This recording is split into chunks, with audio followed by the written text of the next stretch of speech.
Hello, TheNinglings. So I graduated a few days ago, so that happened, but that is not what I'm gonna be talking about, because today we have a story. So I've been going to the same school for the past 13 years of my life.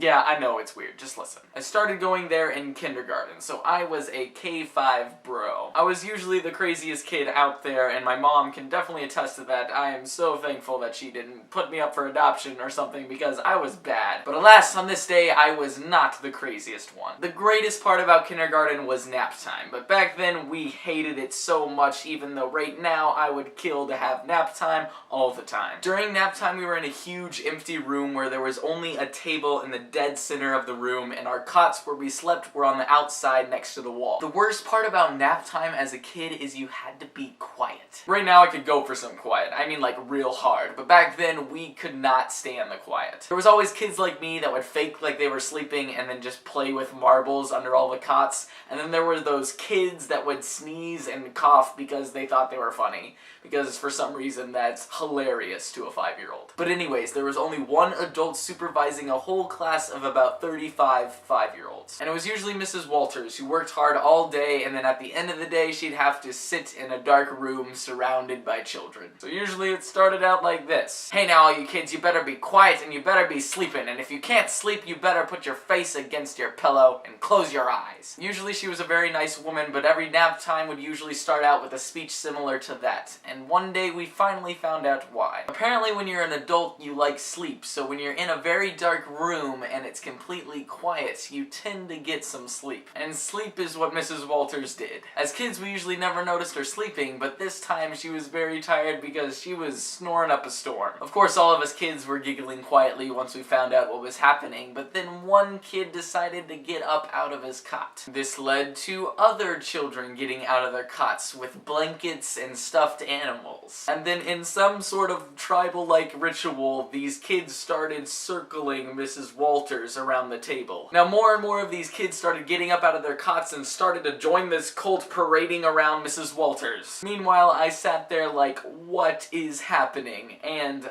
I want to join them. But no, Mrs. Walters was a kind woman, and I couldn't do this to her. The temptation was too strong for my friend Brett, and he joined the barbarians. Wait! But it was too late. The kids started picking up their pace while they were circling Mrs. Walters and her table and started running with blankets and bears, oh my. 3 kids next to me started to get up and I said, no, don't do it. Then Matthew Swearingen said, but why? I want to. I said, because to partake in this act will not satisfy your longing, but it will only corrupt and tear you asunder. Or something like that, but with a 5-year-old's vocabulary and with a lack of pronunciation on the aw's.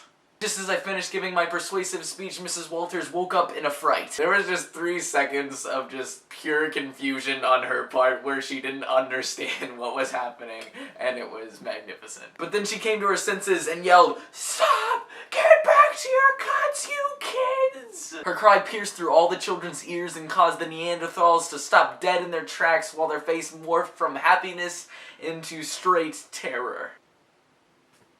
I then slowly turned back to my companions and said, told you so. Yeah!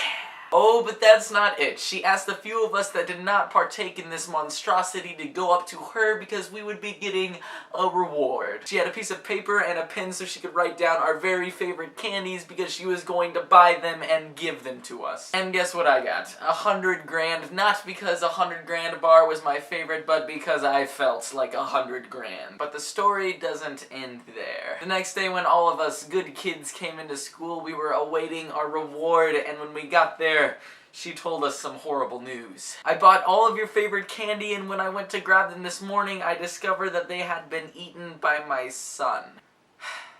This made me believe that there was no justice in the world. Every day after that, I would always eagerly ask if she had bought the candies, and she said, no, I told you my son ate them. It took me a while, but my hopes were eventually crushed, and I realized that she would never end up buying the candy again. Boy, did I receive the dirtiest of looks from Matthew Swearingen after that. I could have disobeyed and gotten away with it, but no, I obeyed and got punished for it. Over the years of going to school day in and day out, this anger festered. I was an angry kid, but I ended up growing up and getting over it. But then this year in the senior physics class, I had her husband as a teacher. Now we got hardly anything done in physics class because even the teacher didn't feel like working on physics most of the time. But old Mr. Walters knew that we had to get to work sometime in our last few weeks of being a senior at the school that we've been to for the past 14 years. But then I remembered something in that class that I haven't thought of in a very long time, and that was the story that I just told you. Now for humor's sake, oftentimes I'll go off in a jokingly mad voice where I'll act like I'm very angry, and this is what I did in that physics class right before we started to work. Mr. Walters, your wife, in kindergarten, in nap time, everybody was running around in circles,